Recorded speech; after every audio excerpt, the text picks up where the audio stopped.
শতভাগ পাশ করেছে প্রতিষ্ঠানের সংখ্যা হচ্ছে আপনার 7 জন।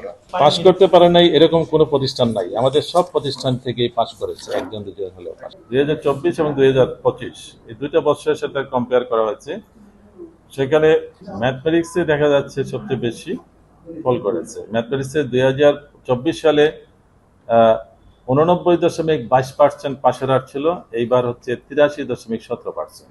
এই পার্সেন্টেজ কমাতে গিয়ে আমাদের 17%, 83.17, আর ইংরেজিতে ফার্স্ট পেপার সেকেন্ড পেপার দুটোতেই কম আছে, রেঞ্জটা গ্যাপটা কম। যেমন ইংরেজি ফার্স্ট পেপারে 2024 সালে 97.48% পাস করেছিল, এইবার পাস করেছে 95.33। RICL TMX, যুগের পর যুগ স্থাপনা থাকে মজবুত।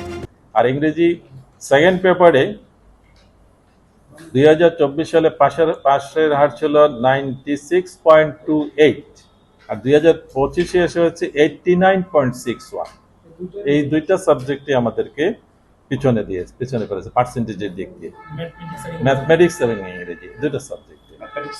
তবে এটাতে আরেকটা কারণ হতে পারে, সেগুলো আমরা ধরে নিচ্ছি যে গত বছর 24-এ ছিল তাদের শর্ট সিলেবাসে পরীক্ষা ছিল, এইবার পুরো সিলেবাসের উপর তারা 3 ঘন্টায় পরীক্ষা দিয়েছে, এটাও একটা কারণ হতে পারে। এটা হচ্ছে আমাদের প্রকৃত চিত্র, যেখানে আমরা নকলমুক্ত পরিবেশে এবং আমাদের প্রত্যেকটা পরীক্ষা রুমে আমরা পরীক্ষা হলে আমরা চেষ্টা করেছি আমাদের বোর্ড থেকে ভিজিলেন্স টিম দেওয়ার জন্য, এবং ভিজিলেন্স টিম প্রতিটা সেন্টার প্রায় প্রতিটা জেলায় প্রতিদিনই ওনারা ভিজিট করেছেন, এবং সাথে সাথে আমরা বিভিন্ন কলেজ স্কুল থেকে আবার ভিজিলেন্স টিমও দিয়েছি। যে এটা আমাদের ছিল একটা প্লাস পয়েন্ট, যে যারা প্রত্যক্ষভাবে ফিল্ডে গিয়ে ওনারা আমাদেরকে তথ্য দিয়েছেন, রিপোর্ট দিয়েছেন যে কোথাও কোনো ধরনের বিশৃঙ্খলা হয়নি, এবং কোনো ধরনের আগে যেটা হয়তো দেখাদেখি হতো এগুলো হয়নি, খুব নির্বিচ্ছিন্নভাবে সুন্দরভাবে পরীক্ষা দিয়েছেন। এখানে প্রশাসনের দায়িত্ব ছিল অনেক, ওনারাও চেষ্টা করেছেন যে পরীক্ষার পরিবেশটা যাতে সুন্দর থাকে, অর্থাৎ প্রকৃত চিত্রটা আমরা উঠিয়ে নিয়ে আসতে চাই।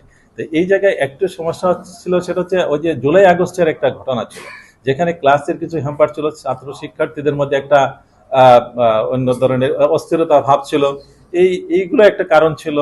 আর আরেকটা হচ্ছে গিয়ে ওই যে বিভিন্ন প্রতিষ্ঠানে ওই সময়ে ক্লাসগুলো ঠিক মতো হয়নি। আমি বলবো যে শিক্ষার্থীরা পর্যাপ্ত পরিমাণ ক্লাস পায়নি, এগুলো একটা কারণ হতে পারে। তাদের মধ্যে অস্থিরতার ভাবটা ছিল, এবং একটা প্রতিকূল পরিবেশের মধ্যে তারা পরীক্ষাটা দিয়েছে, আমি সেটাই বলবো।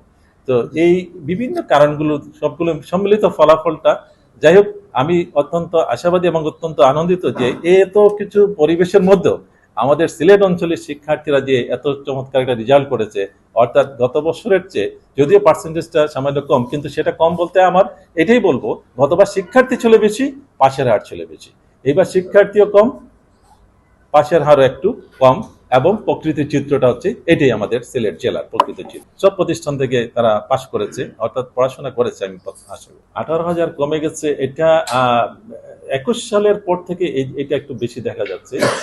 19-20 সালে এটা হচ্ছে করোনার সময় আমরা একটা দেখেছি যে আমাদের শিক্ষার্থীরা তখন সাধারণ স্কুলের চেয়ে গ্রাম, বিশেষ করে উপজেলা লেভেলের গার্জিয়ানরা মাদ্রাসা ভিত্তিক পড়াশোনার জন্য শিক্ষার্থীদেরকে মাদ্রাসা পাঠিয়েছিল।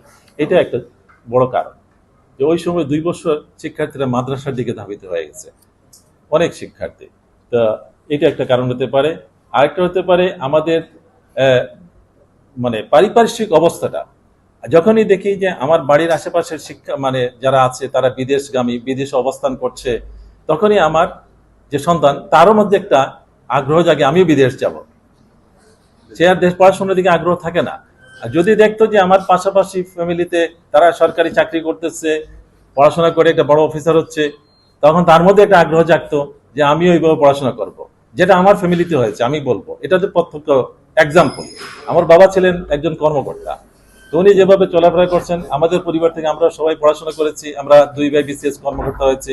আমরা যদি ওই ধরনের পরিচয় থাকতাম, যেটা সিলেটে আমি দেখেছি বিশ্বনাথ, বা আমি উল্লেখ করছি থানার কথা এই কারণে, কারণ এইসব জায়গায় আমি দেখেছি যে প্রতিটা ঘরে ঘরে মানুষ লন্ডন বা আমেরিকা অথবা কানাডাতে অবস্থান করতেছে, বিশেষ করে বিশ্বনাথ, জগন্নাথপুর। আমি নিজে গিয়েছি দেখার জন্য যে কেন সেখানে শিক্ষার্থীর হার কমে যাচ্ছে। তার একটা মাত্র কারণ, প্রধান কারণ একটা না, এটা হচ্ছে প্রধান কারণ যে আমাদের বিদেশগামী শিক্ষার্থীরা বিদেশে যাওয়ার জন্য অস্থির। কোন রকম যদি তারা চায় যে ম্যাট্রিকটা পাশ করতে পারে, সাথে সাথে সে বিদেশ যাওয়ার জন্য যত ধরনের পন্থা আছে সেগুলো অবলম্বন করার চেষ্টা করি, এবং গার্জিয়ানরাও সে ব্যাপারে উৎসাহ যোগান। গার্জিয়ানদেরও কিন্তু আমি এখানে একটা বড় বাধা বলবো, যে শিক্ষার ক্ষেত্রে ওনাদেরকে এগিয়ে আসার ক্ষেত্রে এটা একটা বাধা। ওনারাও চান ওনাদের সন্তানের বিদেশ চলে যায়।